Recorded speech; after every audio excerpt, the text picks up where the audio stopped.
আজকে অনেকদিন পরে রান্না করলাম, না রান্না শুরু করব। সিম আলু ভাজি, ঠিক আছে? তো শেষ পর্যন্ত থাকেন, দেখা হবে।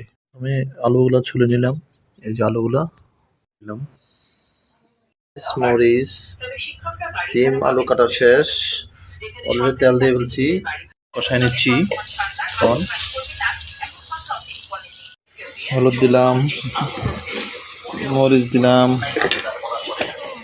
মশলা দিলাম, এখন কষাচ্ছি,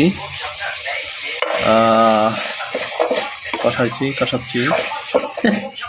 হালকা একটু তেল তেল চলে আসলে তখন বাজিটা দিয়ে দিব। যে সিম দিয়ে দিলাম, এখন দিব লাড়া। লাড়া এক হাতে ভিডিও, এক হাতে লাড়া হওয়ানো না তো।